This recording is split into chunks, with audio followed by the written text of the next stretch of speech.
예정입니다. 주제는 교회 음향과 찬양입니다. 교우 소식입니다. 아비투어가 4월 16일부터 시작되었습니다. 시험을 준비하는 교우들을 위해 함께 기도해 주세요. 아픈 교우들을 위해서 함께 기도해 주시길 부탁드립니다. 입시를 준비하는 청년들이 있습니다. 믿음 안에서 담대하게 잘 준비할 수 있도록 함께 기도해 주시길 부탁드립니다. 이번 한 주 아프리카의 소말리아와 화평 오이코스를 위해서 기도해 주시기 바랍니다. 이상으로 부활절 후 세 번째 주일 예배 광고를 마치겠습니다.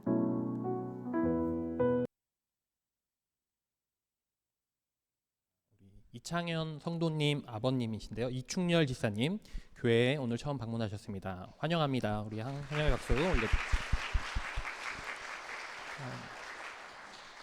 담임 목사님께서는 계속 한국 일정 중에 계십니다. 계속 함께 중보해 주시면 감사하겠습니다. 또한 돌아오는 토요일 미디어 코람데오 세미나를 위해서 같이 기도해 주시면 감사하겠습니다.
십자가를 참으신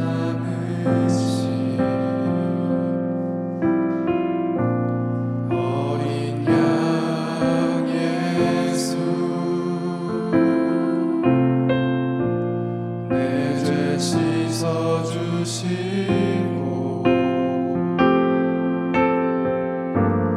구속하셨네.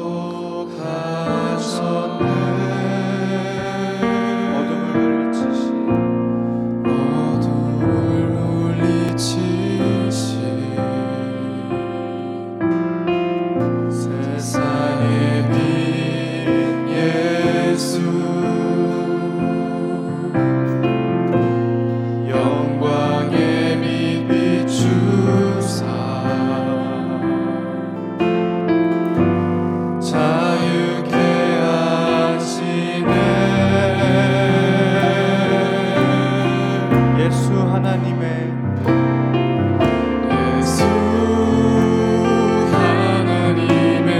완전한 사랑, 예수 하나님의 값없는 은혜, 예수 하나님의 놀라운 지혜,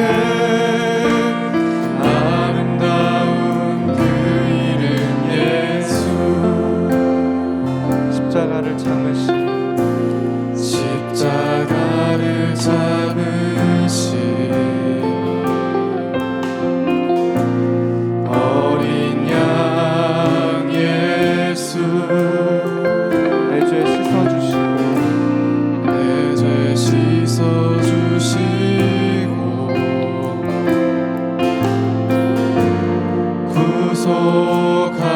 구속하셨네. 어둠을 물리치신 세상의 빛 예수, 영광의 빛 비추사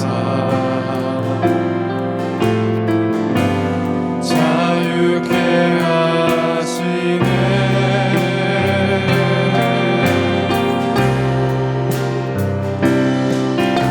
예수 하나님의 완전한 사랑, 예수 하나님의 값없는 은혜, 예수 하나님의 놀라운 지혜, 아름다운 그 이름 예수, 예수 하나님의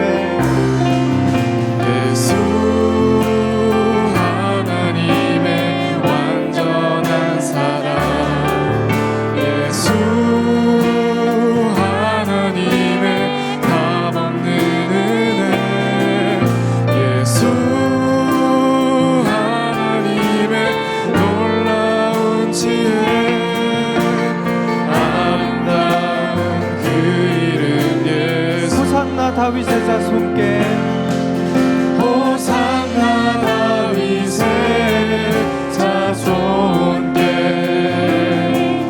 호산나 불러 왕 중의 왕, 높은 하늘에 영광을 예수 주 메시아네. 호산나 다윗의 호산나 다윗의 자손께, 호산나 불러 왕 중의 왕, 높은 하늘에 영광을 예수 주 메시아네. 예수 주 메시아네. 예수 주 메시아네. 예수 주 메시아네. 예수 주 메시아네.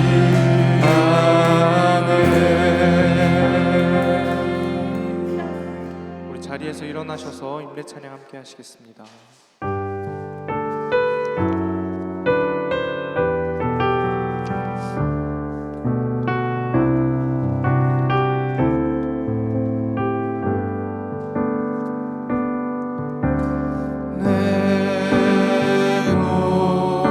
모든 것 나의 생명까지 다 주님 앞에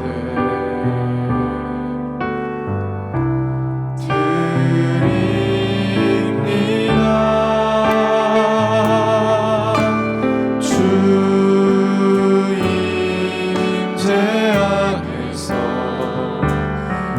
이제 내 영혼 자유해 내가 주의 거룩한 이름을 높이며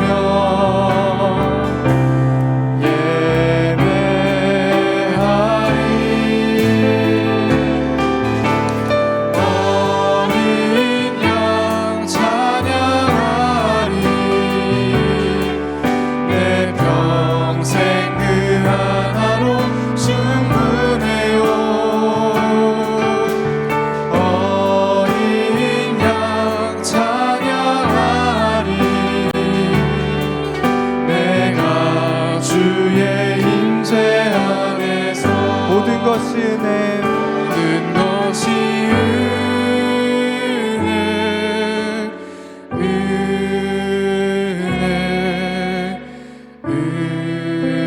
은혜 한없는 은혜 이 세상에 당연한 것 하나도 없었던 것은 모든 것이 은혜였소. 어린 양 찬양하니 어린 양 찬양하리 내 평생 그 하나로 충분해요. 어린 양 찬양하리 내가 주의 임재 안에서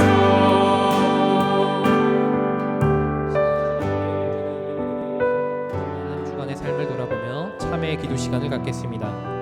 주님께서 주신 말씀대로 살지 못했으며 죄를 짓고 주님을 잊고 온전히 동행치 못했습니다.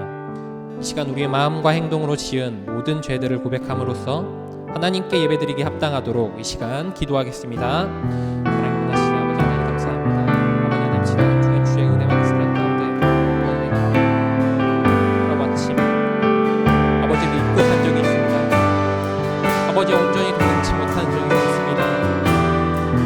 그래도 지지 않겠다 하나님께 늘 고백했지만 그런 삶을 살지 못했습니다. 하나님 이 시간 모든 것 내려놓고 하나님 앞에 나아옵니다. 하나님 예배드리기 합당한 자로서 먼저 내 마음을 아버지 내려놓습니다. 나의 모든 죄 아버지 내 모든 죄들 내려놓고 아버지께 온전히 아버지 바라볼 수 있는 분들이 주셨거든요. 주 앞에 아버지 먼저 정결한 마음으로 나아가기 원합니다. 하나님께 나아가는 데 있어 아버지 내 마음이 먼저 온전해지기 원합니다. 하나님 이제 마주주가 함께 알려주시고 그럼에도 나를 사랑해 주시고 그럼에도 나를 이끌어 주시는 그 주님 그 주님께 아버지 내가 온전히 나아갑니다. 그 하나님을 바라보고 나아갑니다. 아버지의 사랑을 아버지 함께 알려주시고 저희가 놀라운 은혜로 아버지 채워주시고 함께 알려주시고 우리 이끌어 봐주시는 주님 감사합니다. 내 마음이 온전히 주님을 향하는 주님께 집중하는 시간 되게 하여 주시옵소서. 감사합니다.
여호와께서 말씀하시되 오라 우리가 서로 변론하자. 너희의 죄가 주홍 같을지라도 눈과 같이 희어질 것이요 진홍같이 붉을지라도 양털같이 희게 되리라. 너희가 즐겨 순종하면 땅의 아름다운 소산을 먹을 것이요 너희가 거절하여 배반하면 칼에 삼켜지리라. 여호와의 입의 말씀이니라. 하나님, 이 시간 우리의 삶을 돌아보며 참회의 기도를 드립니다. 우리의 잘못과 죄를 주님의 보혈로 덮으시고 정결케 하시옵소서. 우리의 구주 되시고 주인 되시는 주님으로 인해 새 생명을 얻은 그 기쁨으로 이 시간 경배 올려드립니다. 홀로 영광 받으시며 예배를 드리는 이 시간 우리에게 은혜와 사랑을 부어 주시옵소서. 아픔과 고통 속에 있는 주의 자녀들이 있습니다. 그들 가운데 함께 하셔서 위로하시고 회복하셔서 힘과 용기를 주시옵소서. 삶의 어려움과 인생의 무게를 안고 주님 앞에 나와왔습니다. 세상이 줄 수 없는 참된 위로와 평안을 내려 주시옵소서. 예수님의 이름으로 기원드립니다. 아멘. 나는 전능하신 아버지 하나님 천지의 창조주를 믿습니다. 나는 그의 유일하신 아들 우리 주 예수 그리스도를 믿습니다. 그는 성령으로 잉태되어 동정녀 마리아에게서 나시고 본디오 빌라도에게 고난을 받아 십자가에 못 박혀 죽으시고 장사된 지 사흘 만에 죽은 자 가운데서 다시 살아나셨으며 하늘에 오르시어 전능하신 아버지 하나님 우편에 앉아 계시다가 거기로부터 살아있는 자와 죽은 자를 심판하러 오십니다. 나는 성령을 믿으며 거룩한 공교회와 성도의 교제와 죄를 용서받는 것과 몸의 부활과 영생을 믿습니다. 아멘.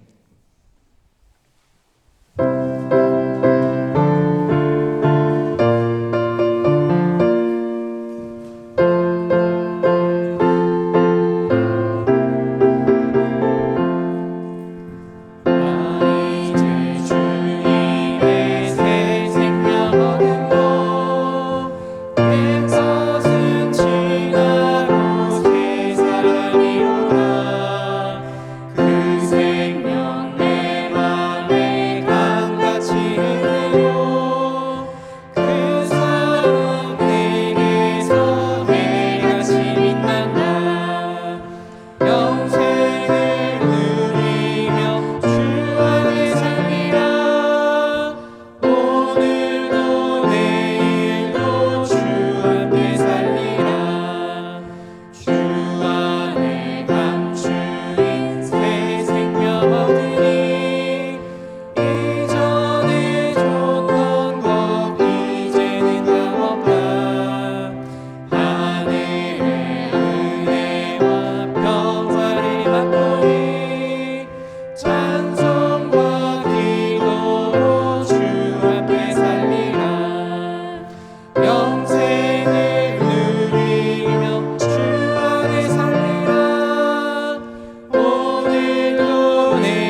사랑의 주님, 오늘 우리를 이 자리에 불러주시고 주님을 예배할 수 있게 하심에 감사드립니다.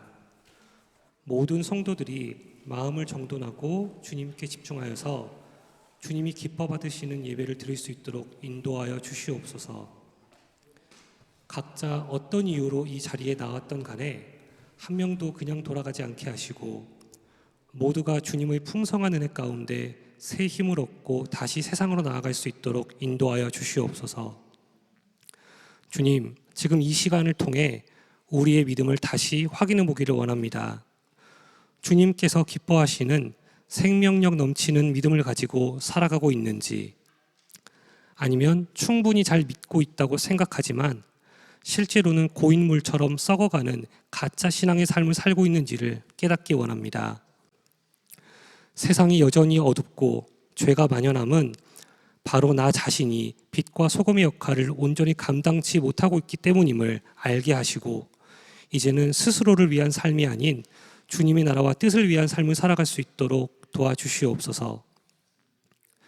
오늘 이 예배가 잘 갖춰진 형식과 순서뿐만 아니라 신령과 진정으로 드리는 예배가 되기를 소망합니다. 어린아이들부터 어른들까지 모두가 전심으로 주님을 예배할 수 있도록 도와주시옵소서.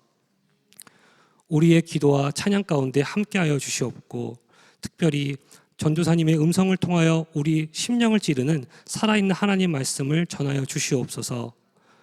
또한 한국에 계시는 이화정 목사님의 모든 일정 가운데 함께하여 주시옵소서. 감사드리며 우리 주 예수 그리스도의 이름으로 기도드립니다. 아멘.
이름 조수빈. 위 사람은 본 교회에서 실시한 제16기 새가족 양육 3주 과정과 큐티 베이직 세미나 2주 과정을 성실하게 마쳤으므로 이를 기념하여 이 패를 드립니다. 도르트문트 성결교회 담임 목사 이화정.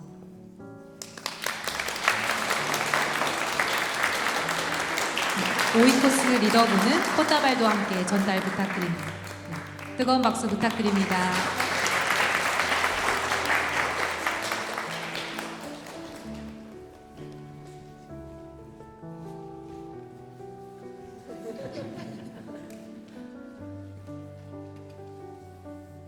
이어서 양육과 훈련을 진행하며 깨달아 변화된 삶을 간증하는 시간을 갖겠습니다. 16기 조수빈 새가족의 간증이 있겠습니다.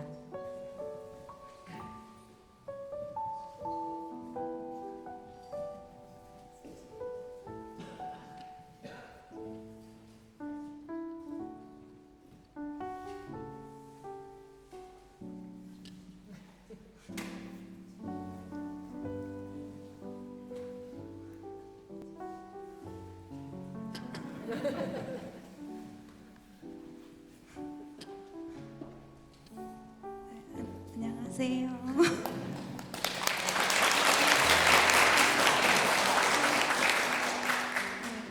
네, 이번에 새가족 양육을 받은 조수빈입니다.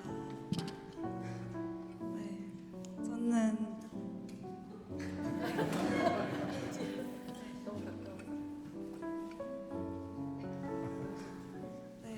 저는 태어났을 때부터 교회를 다닌 모태신앙입니다.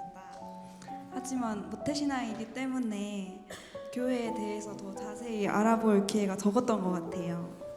어릴 때부터 교회를 다닌 저에게는 너무 당연한 것이라 궁금하지 않고 몰랐던 것들을 이번 새가족 양육을 통해서 배울 수 있어서 정말 은혜롭고 감사한 시간이었습니다. 저는 이 도톤트 성결교회에 나오기 전에는 사실 정말 걱정이 많았어요. 처음 가족들과 떨어져서 자취를 시작하게 된 것도 있지만 과거 교회에서 받은 상처가 좀 있어서 그걸로 인한 회의감으로 하나님에 대한 믿음보다는 안 가면 벌 받을까봐 혹은 가족들이 다 가니까 교회에 나갔던 것 같아요. 그래서 저는 제가 혼자 살게 된다면 교회 나가긴 할까라는 생각도 많이 했었습니다. 하지만 정말 감사하게도 담임 목사님을 통해서 도톤트 한국교회에 대해서 알게 되었고 지금까지 거의 6개월 정도 교회에 나왔는데 그렇게 긴 시간은 아니라고 할 수 있지만 교회에서 좋은 예배와 좋은 목사님과 전도사님과 성도님들을 만나면서 신앙적으로나 여러 부분에 대해서 생각이 많이 바뀌게 된 것 같아요.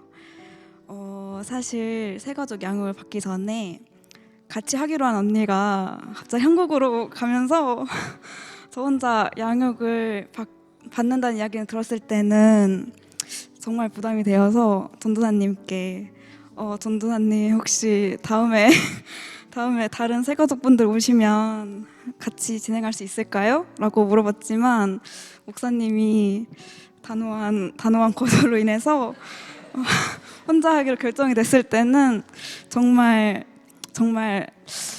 하기 싫었고 두려웠어요.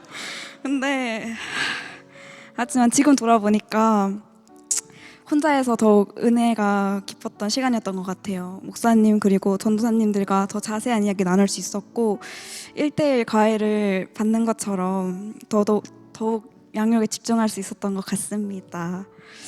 특히 큐티를 오랜만에 시작하면서 모태신앙이라는 말이 부끄러울 정도로 모르는 것들과 신앙적으로 부족한 점이 많아서 저를 많이 돌아봤었는데 이러한 가정들이 정말 부끄럽기도 했지만 그만큼 신앙적으로 미세하지만 발전한 느낌도 들었어서 한편으로는 신기하고 기뻤습니다.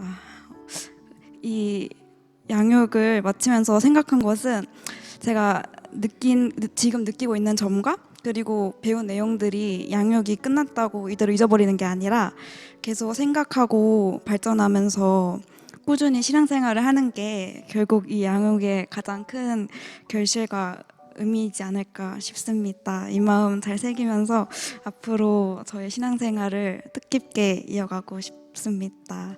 마지막으로 이렇게 좋은 양육을 진행해 주신 이하정 목사님, 김동남 전도사님 그리고 이대현 전도사님께 감사드리고 이러한 좋은 교회와 교육에 인도해 주신 하나님께 감사드립니다.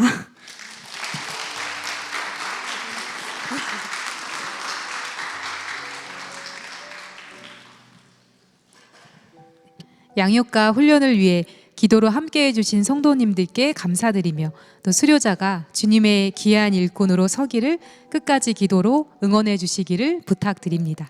모든 예배의 순서가 끝나고 수료자는 장주번 장로님과 사진 촬영을 하겠습니다. 수료자는 수료패와 선물을 지참하여 앞으로 나와 주십시오.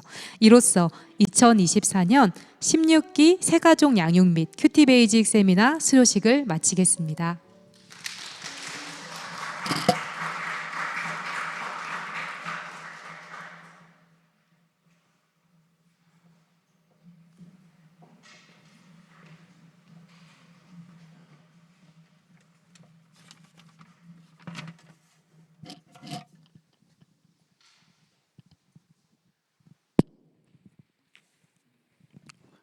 오늘 우리에게 주신 하나님의 말씀은 누가복음 16장 11절에서 19절까지의 말씀입니다. 예수께서 예루살렘으로 가실 때 사마리아와 갈릴리 사이로 지나가시다가 한 마을에 들어가시니 나병 환자 10명이 예수를 만나 멀리 서서 소리를 높여 이르되 예수 선생님이여 우리를 불쌍히 여기소서 하거늘 보시고 이르시되 가서 제사장들에게 너희 몸을 보이라 하셨더니 그들이 가다가 깨끗함을 받은지라. 그 중에 한 사람이 자기가 나은 것을 보고 큰 소리로 하나님께 영광을 돌리며 돌아와 예수님의 발 아래에 엎드려 감사하니 그는 사마리아 사람이라. 예수께서 대답하여 이르시되 10사람이 다 깨끗함을 받지 아니하였느냐? 그 9은 어디 있느냐?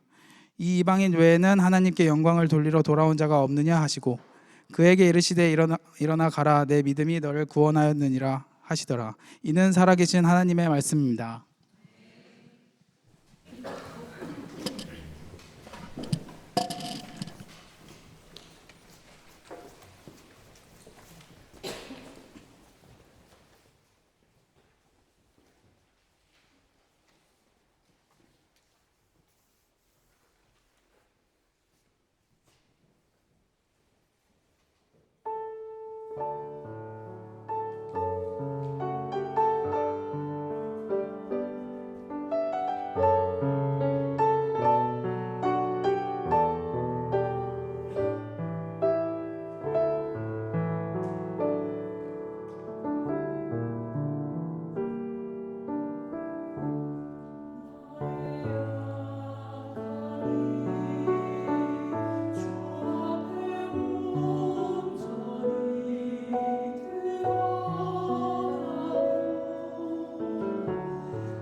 네, 이 시간 이대현 전사님 나오셔서 영광을 돌리러 돌아온 자라는 제목으로 말씀 전해 주시겠습니다. 말씀을 통해 큰 은혜 받는 시간 되기를 소망하겠습니다.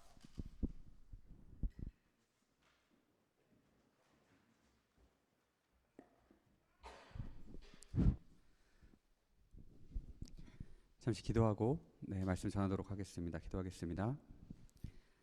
사랑의 하나님 아버지 감사합니다. 그렇습니다. 그 은혜가 우리에게 족합니다. 하나님 오늘 주시는 말씀 가지고 또한 한 주 살아갈 텐데 하나님 오늘 말씀 가운데 임재하여 주셔서 하나님 듣는 말씀 그 사이사이마다 하나님의 사랑을 경험하게 하시고 하나님의 은혜를 느끼게 하시고 또한 힘을 얻어서 한 주 살아갈 용기를 우리에게 이 시간 허락하여 주시옵소서. 말씀을 대언합니다. 그 가운데 하나님 좌정하여 임재하여 주시옵소서. 감사드리며 예수님의 이름으로 기도드렸습니다. 아멘.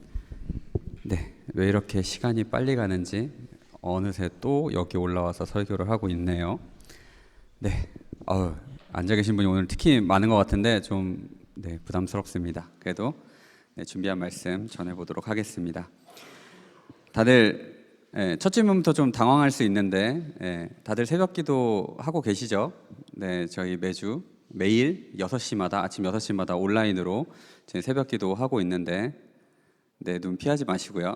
새벽기도 내일부터라도 이제 월요일부터 금요일까지 하고 있으니까 6시에 일어나셔서 아니면 6시가 아니면 그 녹화를 해요. 그걸 녹화를 해서 또 잘라서 올려두니까 한 20분에서 30분 그래서 시간이 나는 6시에 도저히 못 일어나요 아니면 6시에 시간이 안 돼요 하시는 분들은 조금 늦게라도 일어나셔서 저희 교회 온라인으로 그렇게 같이 새벽기도 아침기도 진행하면 좋을 것 같습니다.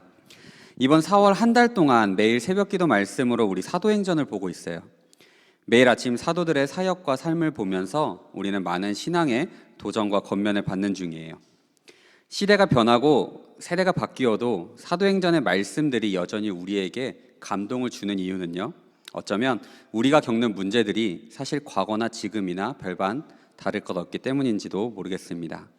하지만 우리 아쉬운 점도 있습니다. 언제나 성경으로만 예수님과 제자들을 만나기에 그들이 길을 걸을 때 배고파요 주님 잠깐 쉬어가면 안 됩니까? 라는 그런 장면이나 아니면 앉아서 다리를 주무르시는 예수님의 모습을 우리는 실제로 볼 수는 없어요. 그래서 저는 이 사도행전을 묵상할 때 이런 생각들을 종종 해요. 제자들이 보고 있던 예수님의 등은 어떤 모습이었을까? 예수님은 그리고 어디를 보고 계셨을까라는 생각을 종종 해봅니다. 이 물음에 대한 대답을 찾기 위해 지난주에 이어서 오늘도 우리는 예수님의 발자취를 따라가 볼 예정이에요. 네, 지난주 말씀 다 기억하시죠? 네, 아멘이라고 해주세요. 네. 자, 예수님의 등을 보며 그분이 가신 길을 따라가다 보면 예수님이 어디를 보고 걸어가셨는지 그리고 누구를 위해 걸어가셨는지를 깨달을 것 같기 때문입니다. 오늘 우리가 함께 나눌 본문 말씀은 사실 간단한 내용이에요. 예수님께서 길을 가시다가 나병 환자 10명을 만나게 되었어요. 그리고 그들이 예수님을 간절히 외칠 때 예수님께서는 그들에게 제사장에게 가서 보이라 라고 말씀하셨죠. 그들은 가는 길에 나음을 받았고요. 그 중에 한 명 사마리아인만이 다시 돌아와 예수님께 감사드렸어요. 그리고 예수님은 이 한 사람을 칭찬하셨다는 내용이 여기까지의 이 짧은 내용이 사실 오늘 본문의 전체 내용이에요. 그리고 만약 여기서 설교가 끝난다면 하나님께서 예상치 못한 아주 큰 은혜를 주시리라 믿습니다만 어림도 없죠. 한 절 한 절 함께 보면서 그 여백마다 숨어있는 우리 하나님의 사랑을 발견하는 귀한 시간을 갖는 것이 더 좋으리라 생각합니다. 우리 함께 말씀 살펴볼게요. 오늘 본문은 나병 환자에 대한 말씀이에요. 당시 나병 환자들은 자기 몸이 아픈 것 외에도 두 가지 고통을 겪었다고 합니다. 첫 번째는 뭐냐면요, 육체의 고통이에요. 당시 사람들은 이 문둥병, 나병을 코로나처럼 옮기는 전염병의 일종이라고 생각을 했어요. 그래서 한 마을에서 이 나병을 확진받은 사람, 나병 환자가 발생을 하면요, 그 사람은 마을에서 즉시 추방당해야만 했어요. 아무것도 없는 혼자 빈들에 나아가서 거기에 움막을 짓든 아니면 뭐 어떻게 하든 혼자 나무 밑에 살든 혼자 살아야만 했어요. 아니면 그런 병자들이 그 근방에 여러 명이 있다면 자기들끼리 모여서 이렇게 환자촌을 만들어서 살기도 했습니다. 아픈 몸으로 지내야 되는 고통이기도 했지요.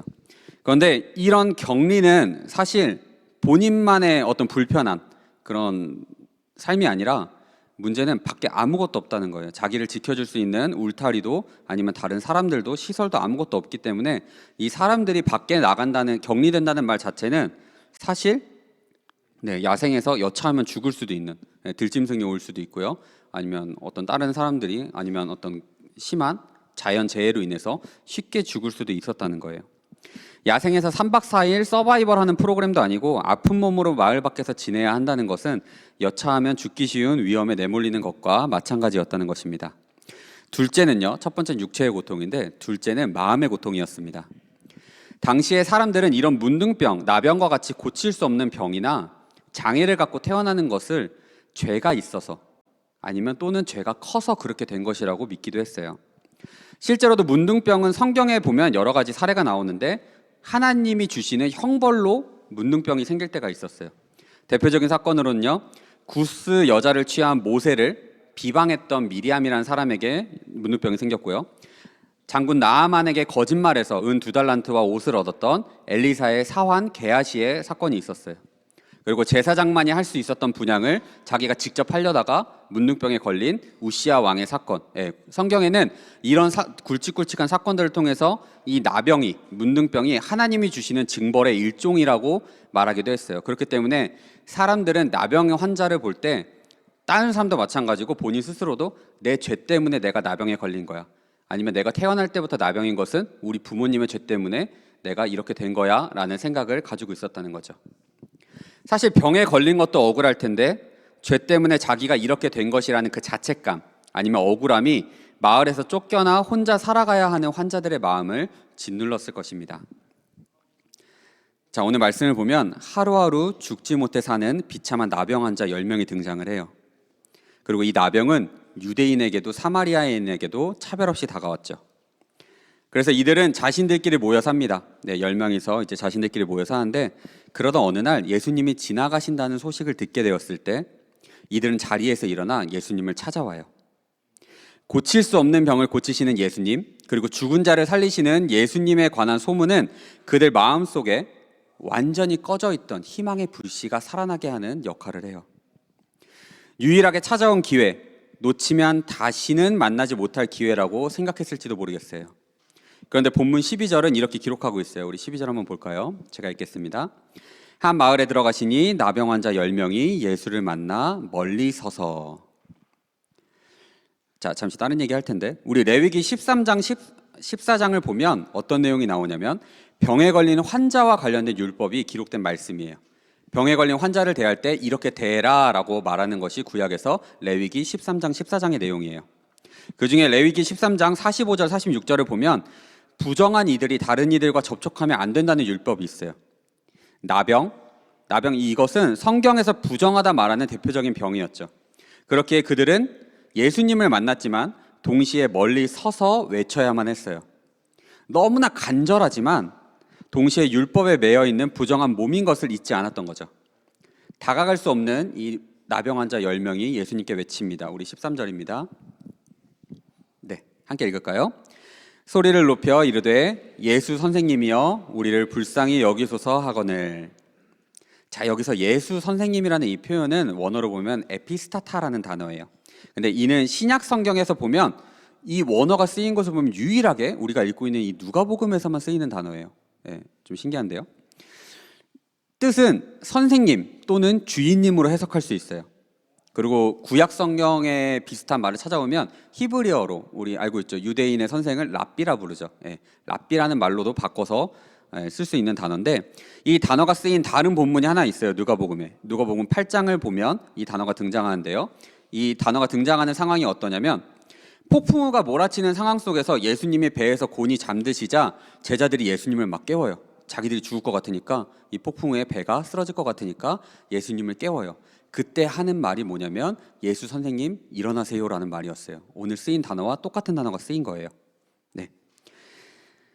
이 단어, 여기서도 이 제자들이 이 단어를 쓸 때는 단순히 선생님 일어나세요, 우리가 지금 위험해요 라고 해서 선생님을 그냥 부르는 것이 아니라 이 단어 속에 담긴 의미는 뭐냐면요, 예수님이 이 위기를 벗어날 수 있는 하나님의 권세를 가지고 있다고 확신한 표현이었다고 해요. 예수님만이 이 상황을 해결할 수 있기 때문에 예수님 우리를 살려주세요라고 얘기할 때 불렀던 그 표현이라는 거죠.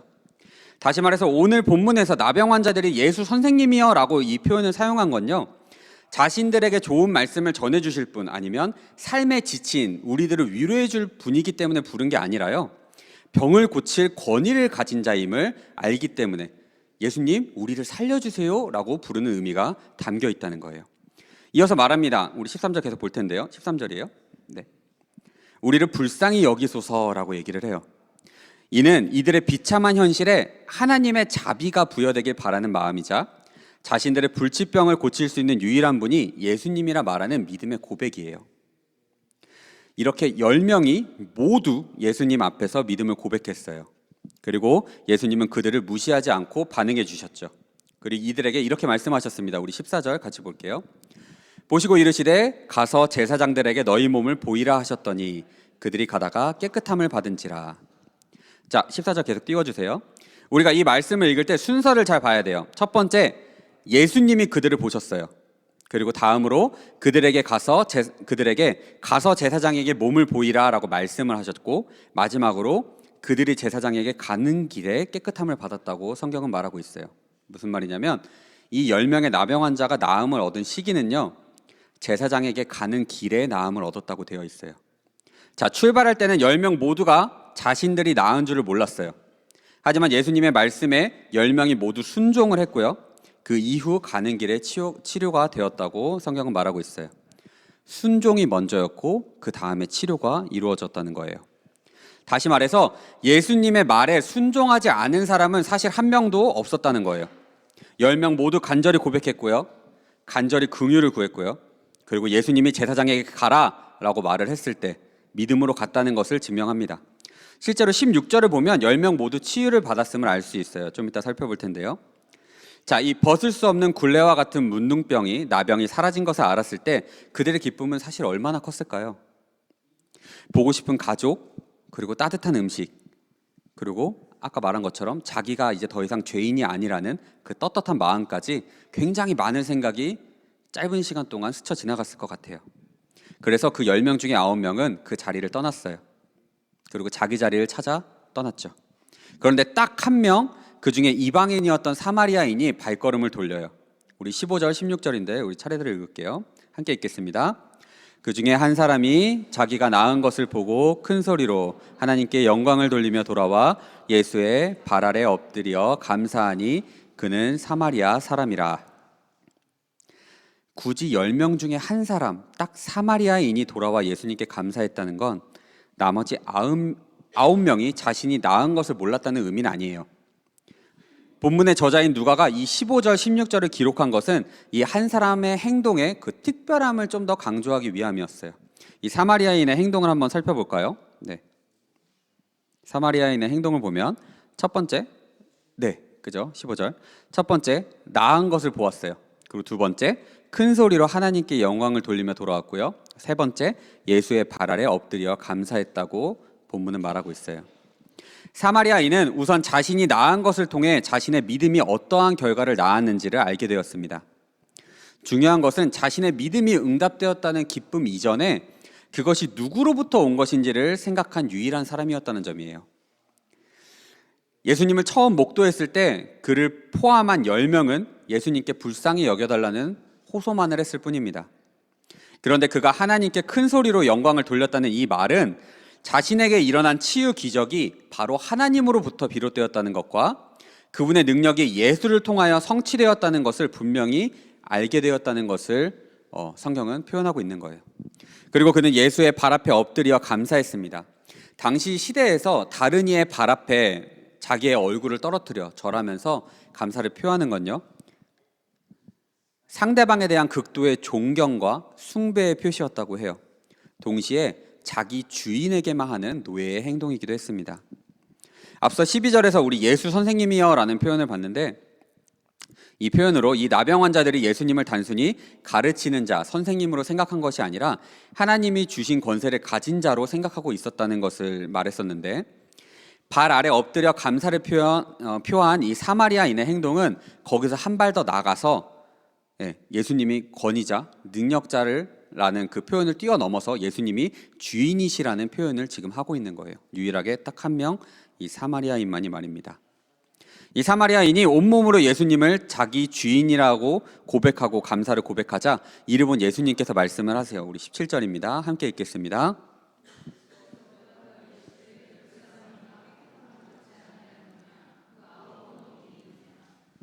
자, 이 예수님의 질문 안에는 두 가지 내용이 담겨 있어요. 첫 번째는 10사람이 다 깨끗함을 받지 아니하였느냐는 말인데, 이 말은 이미 예수님께서도 스스로 10명을 다 치유해 주셨다는 것을 알고 계세요. 10명은 가는 길에 나왔다고 했지만 예수님께서 치유하셨기 때문에 이미 예수님께서 알고 계신다는 거죠. 다시 말해서 사마리아인이 했던 이 감사 역시 10명이 모두 했어야 한다는 것을 말하기도 합니다. 그 둘째로 그 뒤에 그 9은 어디 있느냐라는 이 질문은 이미 그 9에게는 주님의 은혜에 대한 감사가 없다고 말하고 있는 것입니다. 예수님과의 접촉이 그리고 예수님의 치유가 그들로 하여금 예수님을 주로 맞이하고 하나님께 영광을 돌리는 데까지 이르는 것이 아니라 다만 육체적인 차원에서만 고침받은 것으로 끝나는 것을 안타까워하고 계신다는 거죠. 이어서 예수님께서 말씀하십니다. 우리 18절입니다. 함께 읽겠습니다. 이방인 외에는 하나님께 영광을 돌리러 돌아온 자가 없느냐 하시고. 자, 예수님께서는 자신에게로 나온 이 사마리아인을 이방인이라고 표현하셨어요. 이 이방인이라는 표현을 보면 알로게네스라는 표현인데, 이는 혈통을 의미하는 알로스라는 말과 그 종족을 의미하는 게노스, 제너레이션이라고 하죠, 영어로. 그 게노스가 합쳐져서 만든 말이에요.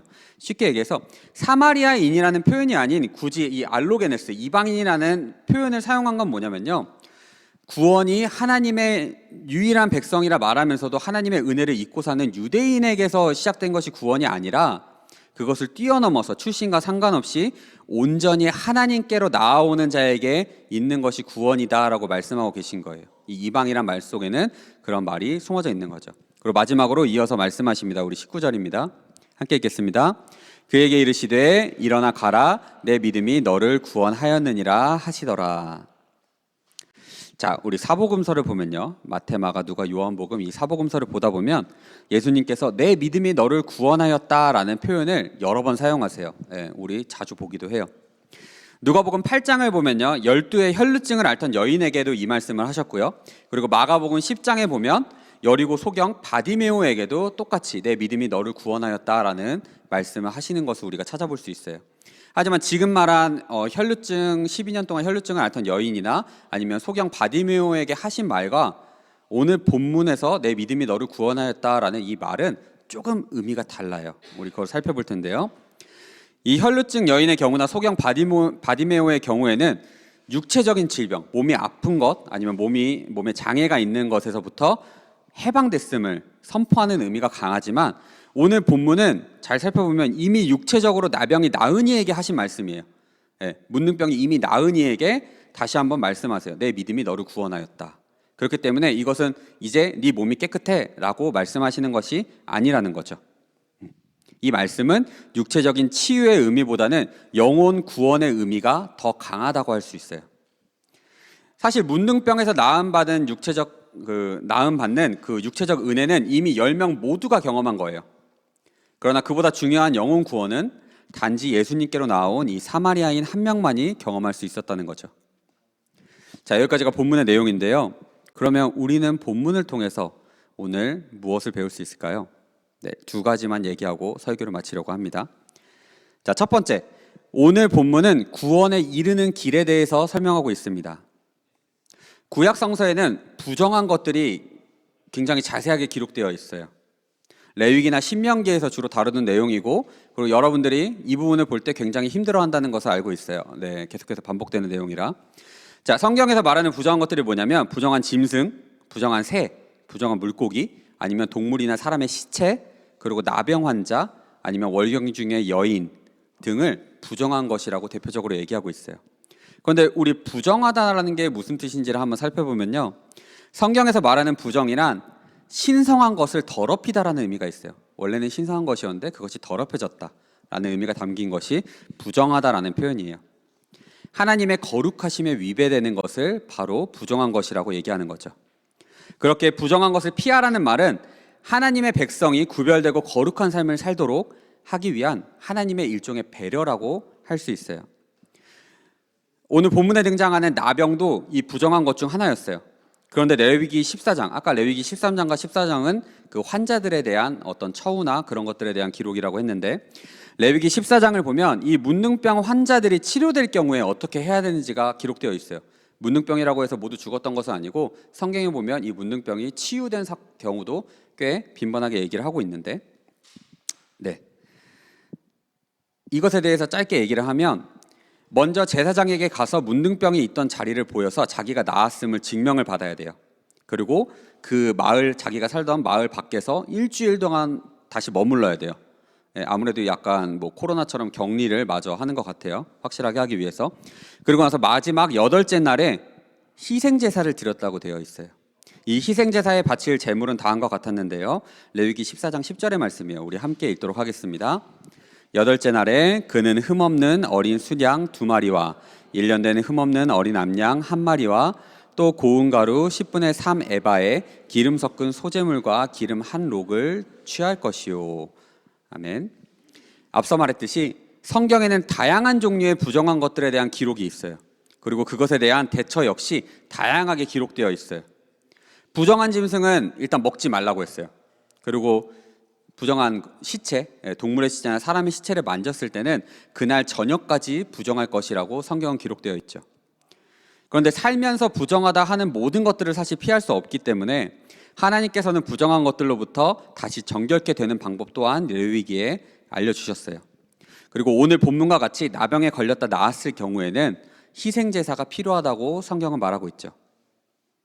그런데 뭔가 이상한 것이 한 가지가 있어요. 시체를 만졌을 때 그날 저녁까지 부정하다고 하는 것은 다르게 이야기하면 시간이 지나면 그 부정한 것이 사라진다는 의미와도 같아요. 그런데 나병과 같은 무서운 병이 나았으면 사실 나은 것 자체가 정결하다라는 의미를 담고 있어야 되는데 성경은 그걸로 끝났다고 얘기하지 않고 희생제사를 드려야 한다고 말하고 있는 거죠. 우리는 여기서 숨겨진 한 가지 신앙의 진리를 알 수 있는데요. 회복과 구원은 다른 것이라는 거예요.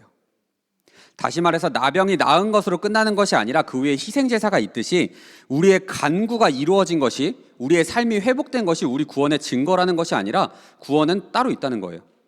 구원받는 것이 우리의 삶이 회복된 것이랑은 별개라는 거죠. 자, 그럼 질문 한 가지가 다시 생겨요. 그렇다면 그 구원은 어디서 올까요? 구원에 이르는 길은 뭘까요?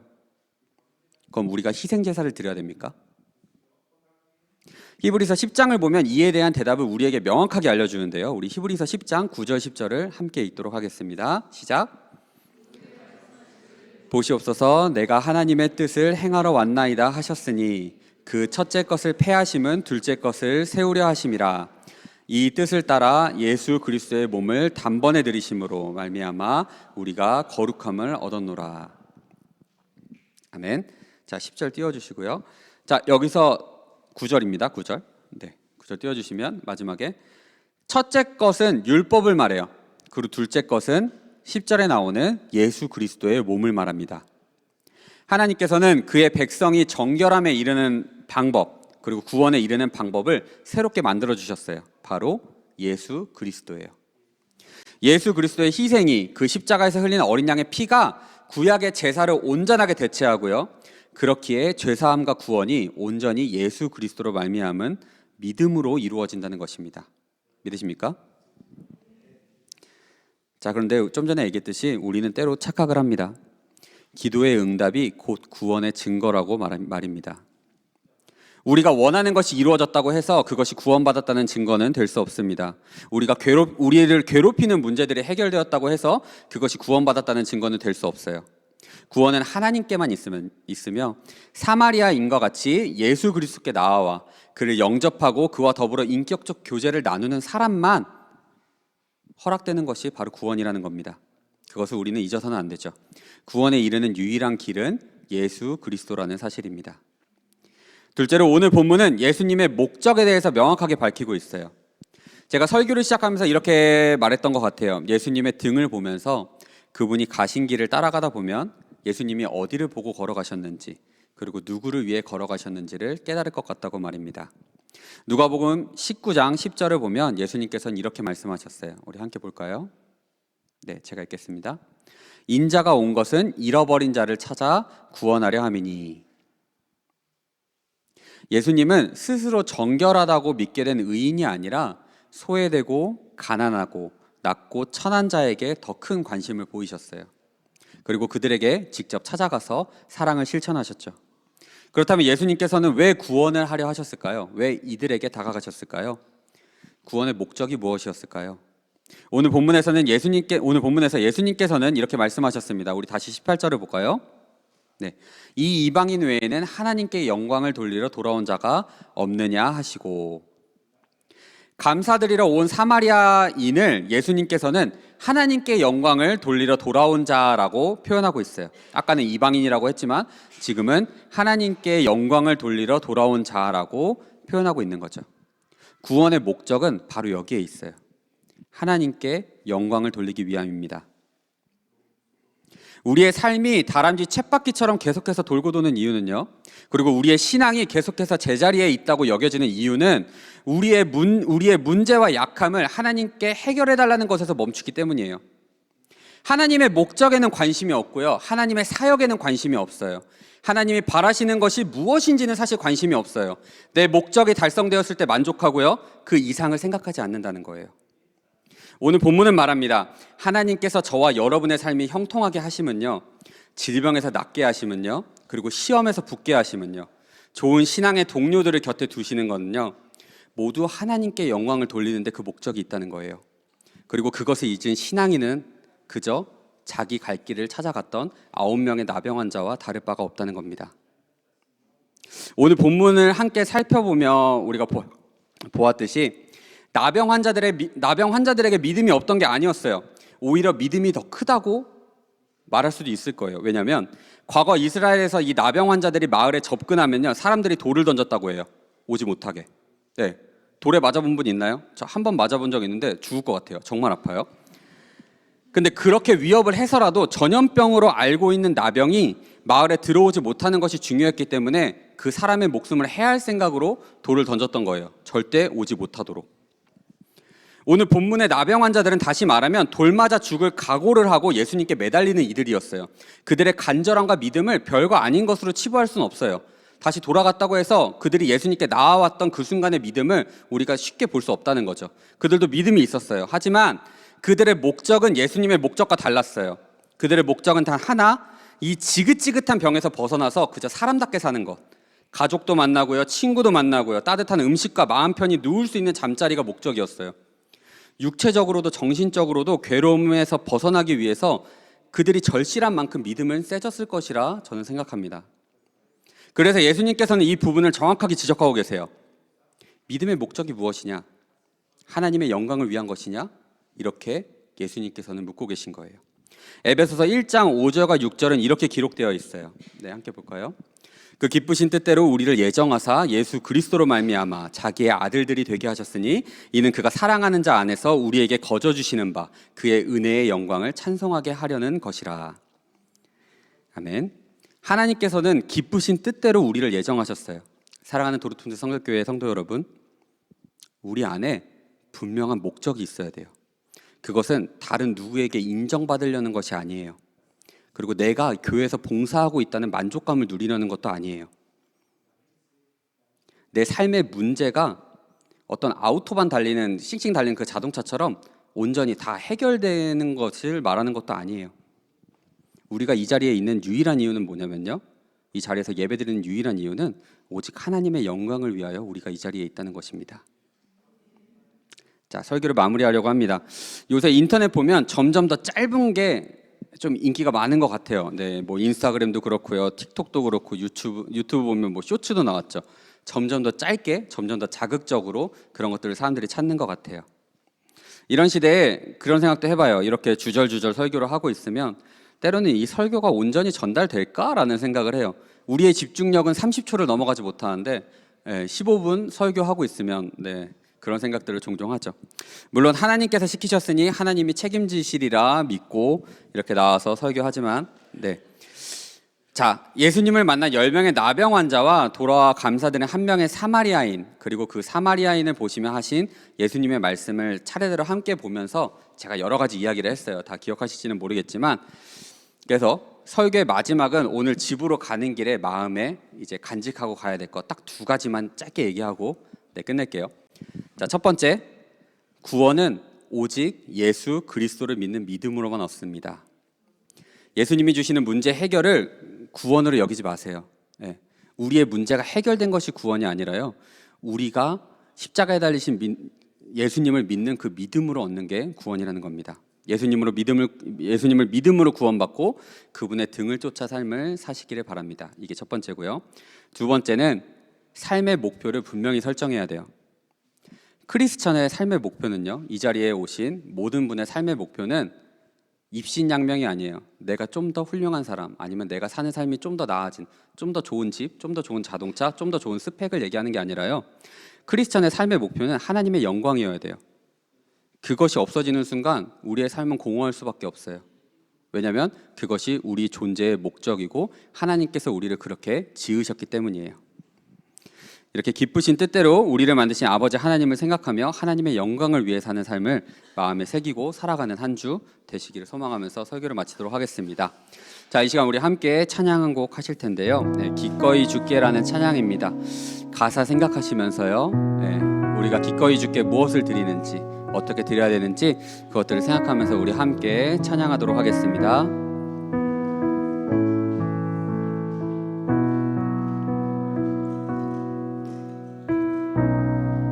주의 약속이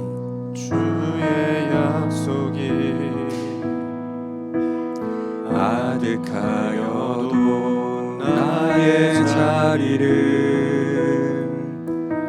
힘써 지키리. 주의 마음에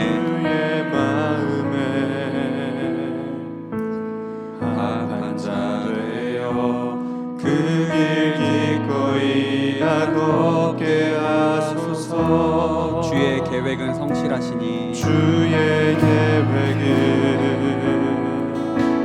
성실하시니 나의 고백은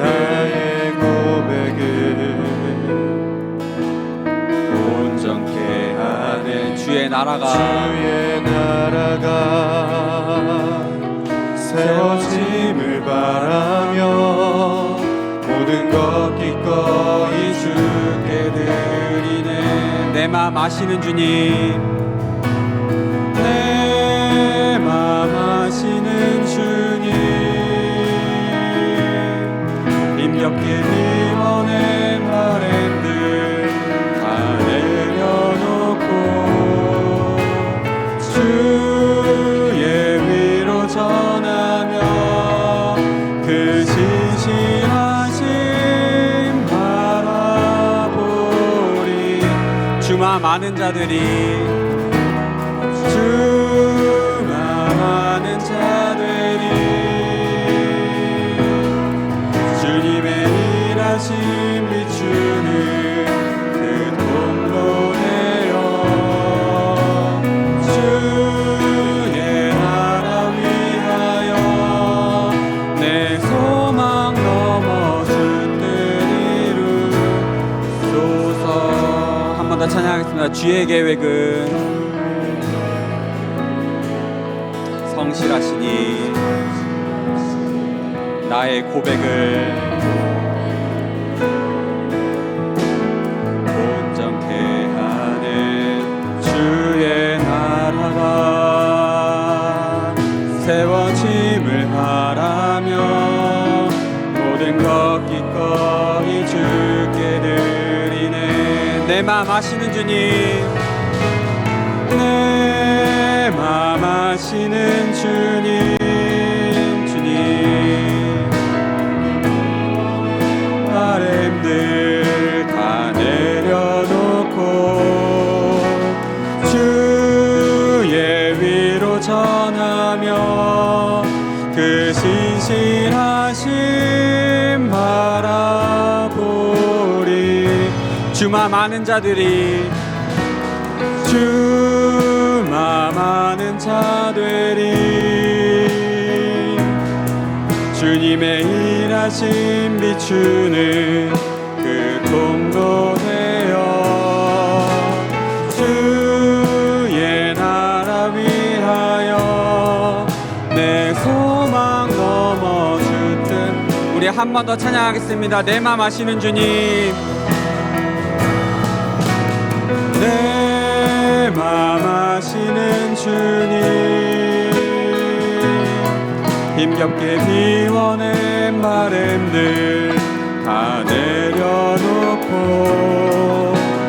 주의 위로 전하며 그 신실하심 바라보리.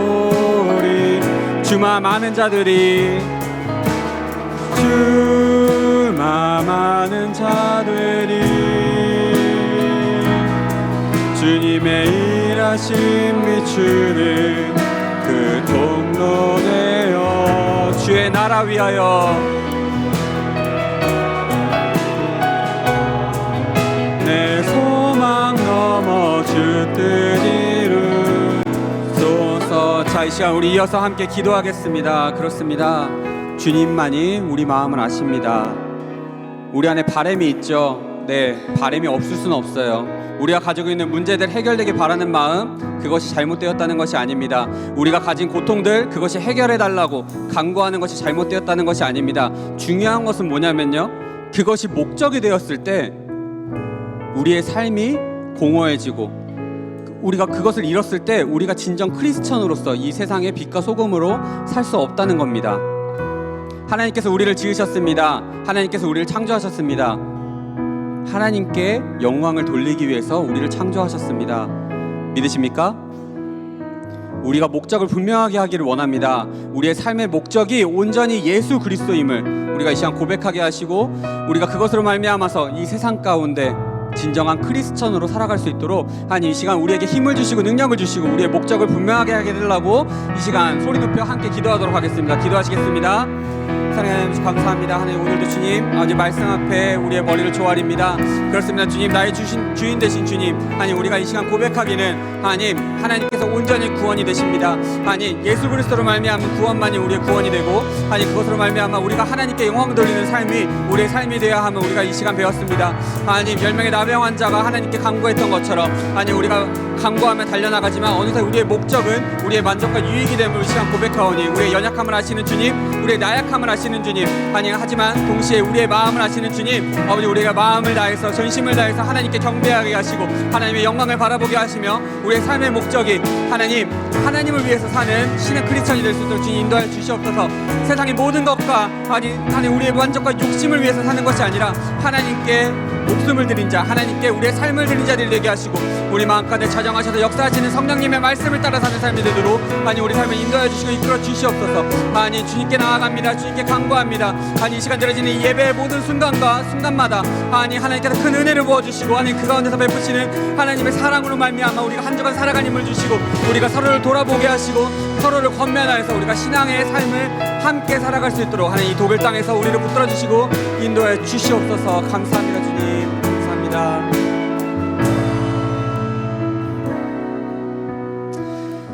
사랑하는 하나님 아버지 감사합니다.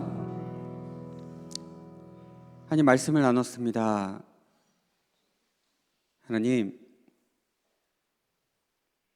우리의 연약함을 아시는 주님, 우리가 목적을 잃고 방황할 때에도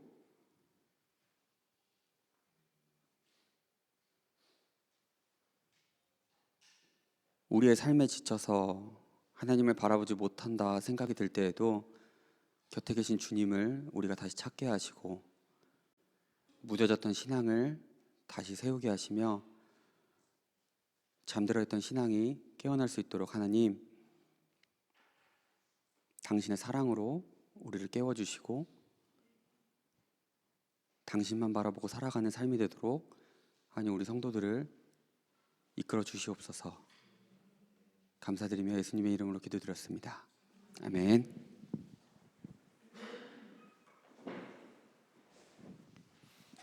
다 같이 일어나셔서 위탁의 말씀 하겠습니다. 내가 곧 생명의 떡이니 내게 오는 자는 결코 줄이지 아니할 터이니 나를 믿는 자는 영원히 목마르지 아니하리라. 예수께서 친히 나무에 달려 그 몸으로 우리 죄를 담당하셨습니다. 그러므로 예수 그리스도의 사람들은 그의 죽으심과 부활, 승천과 다시 오심을 마음에 새겨 항상 복음으로 생명까지 나아가는 삶을 살아야 합니다. 소금의 삶, 빛의 삶을 살겠습니다. 평쾌하는 자가 되겠습니다. 후회되고 연약한 자들을 위로하고 섬기며 내가 인정받으려 하기보다 먼저 남을 나의 있어도 기쁨으로 주님께서 함께 하십니다. 주님의 뜻대로 붙드시며 복음으로 제자로 살고 생명을 살리기까지 주님의 뜻대로 인도하소서. 아멘. 하나님 은혜와 사랑을 감사합니다. 오늘 예배를 통해 주신 그 은혜로 각자의 삶의 자리에서 기쁨과 감사함으로 살아갈 수 있는 힘을 주시옵소서. 이 시간 정성을 담아 주님께 귀한 예물 드립니다. 드려진 예물을 통해 하나님의 나라와 의가 드러나게 하옵시고 교회와 영혼을 살리는 데 사용하여 주시옵소서. 들이 손길을 기억하여 주시사 그들의 정성과 구함을 아시오니 복의 복을 더해 주시고 인도해 주시옵소서. 이번 한 주도 세상에 나아가 주님께서 주시는 믿음으로 승리하며 살아가기를 소망합니다. 모든 일에 있어 믿음과 사랑으로 행하며 어떤 일에도 소망을 포기하지 않기를 소망합니다. 거룩하신 성령님께 순종하며 기쁨과 감사의 삶을 살기를 또한 소망합니다. 주님께서 언제나 우리 곁에 함께 계심으로 우리를 이끄시고 도와주시옵소서. 우리 주님 예수 그리스도의 은혜와 하나님 아버지의 영원하신 사랑과 성령님의 내주, 교통, 인도, 보호하심이 주의 말씀을 붙들고 살아가며 구원의 유일한 길이신 예수 그리스도께 영광 돌리고자 이 자리에 함께하는 모든 이들 위해 그들의 가정과 생업과 자녀들 위해 영원토록 함께 계실지어다. 아멘.